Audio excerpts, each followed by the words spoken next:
ಪ್ರಿಯರಾದವರೇ, ಯೇಸುವಿನ ನಾಮದಲ್ಲಿ ನಾನು ನಿಮ್ಮನ್ನು ವಂದಿಸುತ್ತೇನೆ. ಹೇಗಿದ್ದೀರಾ? ಚೆನ್ನಾಗಿದ್ದೀರಾ? ಈ ಮುಂಜಾನೆಯ ಸಮಯ ನಿಮಗೆ ಹೇಗಿದೆ? ಸಂತೋಷವಾಗಿದೆಯಾ? ಉಲ್ಲಾಸವಾಗಿ ಇದೆಯಾ? ಸಂತೋಷ ಒಂದು ಕಡೆ ಇದೆ, ಆದರೆ ಇನ್ನೊಂದು ಕಡೆ ಶತ್ರುಗಳು ಮಾಡುವಂಥ ಕಾರ್ಯಗಳಿದೆ ಅಲ್ಲ. ಕಾರಣವೇ ಇಲ್ಲದೆ ನಮ್ಮನ್ನು ಹಾಗೆ ಮಾಡಿ ನಮ್ಮನ್ನು ನಾಶ ಮಾಡಬೇಕೆಂದು ಅಂದುಕೊಳ್ಳುತ್ತಾರೆ, ಹೊರಡಿಸಬೇಕೆಂದು ಅಂದುಕೊಳ್ಳುತ್ತಾರೆ. ಏನು ಮಾಡುವುದು ಎಂಬಂಥ ಒಂದು ಕಳವಳ ಅಲ್ಲವಾ? ಇದು ಎಲ್ಲರೂ ಸಂಧಿಸುವ ಸಮಸ್ಯೆಯೇ. ಸಾಧಾರಣ ಮನುಷ್ಯರಿಂದ ಹಿಡಿದು ದೇಶವನ್ನು ಆಳುವಂಥವರವರೆಗೂ ಸಂಧಿಸುವಂಥ ಒಂದು ಸಮಸ್ಯೆ, ಹೊಟ್ಟೆ ಕಿಚ್ಚುಳ್ಳಂಥ ಮನುಷ್ಯರಿಂದ ಬರುವಂಥ ಹೋರಾಟ. ನನ್ನ ಸೇವೆಯಲ್ಲಿ ಕೂಡ ಇದೆ ಅಲ್ಲ.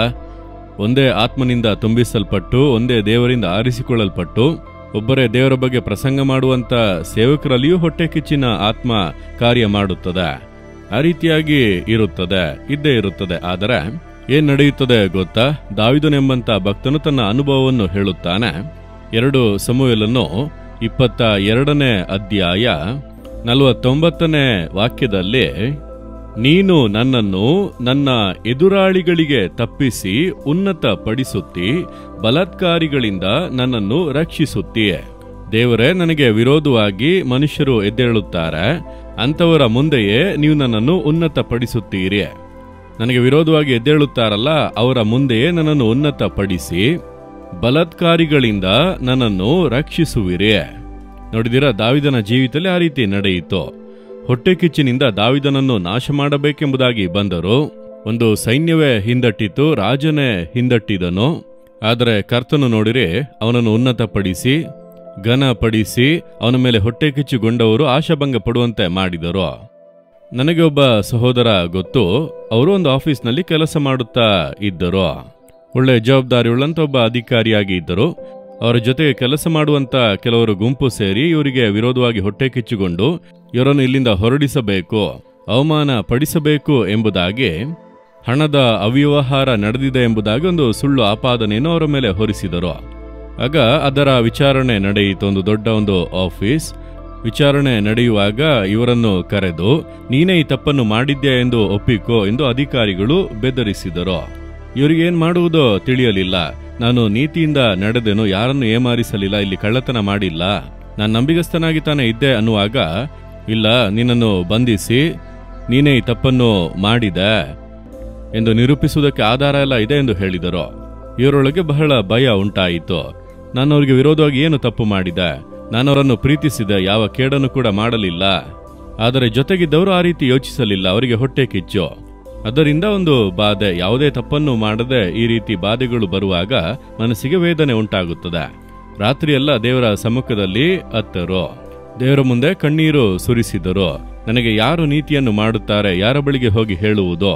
ನಾನು ಅವಮಾನಪಟ್ಟು ನಿಂತಿದ್ದೇನೆ, ಒಬ್ಬ ಅಪರಾಧಿಯಂತೆ ನಿಂತಿದ್ದೇನೆ, ನನ್ನನ್ನು ನಾಶ ಮಾಡೋದಕ್ಕೆ ನಿಂತಿದ್ದಾರೆ. ದೇವರೇ, ನನಗೆ ಸಹಾಯ ಮಾಡೋದಕ್ಕೆ ಯಾರೂ ಇಲ್ಲ ಎಂಬುದಾಗಿ ರಾತ್ರಿಯೆಲ್ಲ ಪ್ರಾರ್ಥನೆ ಮಾಡಿದರು.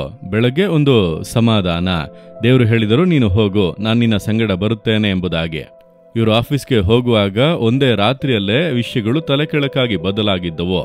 ಅಧಿಕಾರಿಗಳು ಹೇಳಿದರು, ನೀನು ನಿರಪರಾಧಿ, ನಿಜವಾದ ಅಪರಾಧಿ ಯಾರೆಂದು ಕಂಡು ಹಿಡಿದೆವು. ನೀನು ಯಾರನ್ನು ನಂಬಿದೆಯೋ, ಯಾರು ನಿನಗೆ ಸ್ನೇಹಿತರಾಗಿ ಇದ್ದರೋ, ನೀನು ಯಾರನ್ನು ಪ್ರೀತಿಸಿದೆಯೋ, ಜೊತೆ ಕೆಲಸ ಮಾಡುವವರು ಅವರೇ ಇದನ್ನು ಮಾಡಿದ್ದಾರೆ, ನಾವು ಕಂಡು ಹಿಡಿದಿದ್ದೇವೆ ಎಂಬುದಾಗಿ ಹೇಳಿ ಅವರಿಗೆಲ್ಲ ದಂಡನೆ ವಿಧಿಸಿದರು. ಅವರನ್ನು ಡಿಪ್ರಮೋಟ್ ಮಾಡಲಾಯಿತು.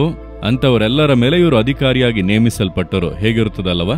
ಹೊಟ್ಟೆ ಕಿಚ್ಚಿನಿಂದ ನಾಶ ಮಾಡಬೇಕೆಂದು ಅಂದುಕೊಂಡರು. ಅಂಥವರ ಮೇಲೆ ಇವರು ಅಧಿಕಾರಿಯಾಗಿ ಉನ್ನತಕ್ಕೇರಿ ಅವರಾದರೋ ತಗ್ಗಿಸಲ್ಪಟ್ಟರು. ಅಂದು ದಾವೀದನಿಗೆ ಮಾಡಿದ್ದನ್ನು ದೇವರು ಇಂದಿಗೂ ಕೂಡ ತನ್ನ ಮಕ್ಕಳಿಗೆ ಮಾಡುವರು, ನಿಮಗೆ ಮಾಡುವರು. ನೀವಿರುವಂತ ಸ್ಥಳದಲ್ಲಿ ಮಾಡುವರು. ನಿಮ್ಮ ಮನೆಯೊಳಗೂ ಕೂಡ ಇರಬಹುದು, ನಿಮ್ಮ ಆಫೀಸ್ನಲ್ಲಿ ಇರಬಹುದು, ಕೆಲಸ ಮಾಡುವ ಸ್ಥಳ, ಬಿಸ್ನೆಸ್ ಮಾಡುವ ಸ್ಥಳ, ವಾಸಿಸುವಲ್ಲಿ, ಅಥವಾ ನಿಮಗೆ ಜವಾಬ್ದಾರಿ ಇರುವಂತಹ ಸ್ಥಳ, ಸೇವೆ ಎಲ್ಲೇ ಆಗಿದ್ದರೂ ನಿಮ್ಮ ಶತ್ರುಗಳು ನಿಮಗೆ ವಿರೋಧವಾಗಿ ಎದ್ದು ಹೊಟ್ಟೆ ಕಿಚ್ಚಿನಿಂದ ಮಾಡುತ್ತಾರಲ್ಲ, ಅವರು ನಾಚಿಕೆ ಪಟ್ಟು ಹೋಗುವಂತೆ ಕರ್ತ ನಿಮ್ಮನ್ನು ಉನ್ನತಕ್ಕೇರಿಸಿ ಘನಪಡಿಸುವನು. ನೀವು ನಂಬಿರಿ, ದೇವರೇ, ನೀವು ದಾವೀದನ ದೇವರು, ನನ್ನ ದೇವರು. ದಾವೀದನಿಗೆ ಮಾಡಿದ್ದನ್ನು ಇಂದು ನನಗೂ ಕೂಡ ಮಾಡುವಿರಿ. ನಾನು ಅಂತಹ ಇಕ್ಕಟ್ಟಿನ ಮಧ್ಯದಲ್ಲಿದ್ದೇನೆ. ನನಗೆ ವಿರೋಧವಾಗಿ ಇರುವಂತವರು ಎದ್ದು ಸುಳ್ಳು ಕಾರ್ಯಗಳನ್ನು ಹೇಳಿ ನನ್ನನ್ನು ಗಾಯಗೊಳಿಸಿ ಅವಮಾನಪಡಿಸಿ ವೇದನೆ ಪಡಿಸಬೇಕೆಂದು ಅಂದುಕೊಳ್ಳುತ್ತಾರೆ. ನೀವು ನೀತಿಯುಳ್ಳ ದೇವರು, ನನಗೆ ನೀತಿಯನ್ನು ಮಾಡುವಿರಿ. ಅವರಿಗಿಂತ ಉನ್ನತವಾಗಿ ನನ್ನನ್ನು ಮೇಲೆತ್ತಿ ಘನಪಡಿಸುವಿರಿ. ಅದ್ಭುತ ಬದಲಾವಣೆಯನ್ನು ನಾನು ಕಾಣಲಿದ್ದೇನೆ. ಹಿಂದೆ ಒಂದು ಅದ್ಭುತವನ್ನು ನಾನು ಎದುರು ನೋಡುತ್ತೇನೆ. ಯೇಸುವಿನ ನಾಮದಲ್ಲಿ ಪ್ರಾರ್ಥಿಸುತ್ತೇನೆ. Amen, amen. Jesus redeem Kannada YouTube channel ಅನ್ನು ಸಬ್ಸ್ಕ್ರೈಬ್ ಮಾಡಿ. ಸಬ್ಸ್ಕ್ರೈಬ್ ಬಟನ್ ಕ್ಲಿಕ್ ಮಾಡಿ ಮತ್ತು ಬೆಲ್ ಬಟನ್ ಒತ್ತಿ. ಅನುದಿನ ಕಾರ್ಯಕ್ರಮದ ಮಾಹಿತಿ ಪಡೆಯಿರಿ.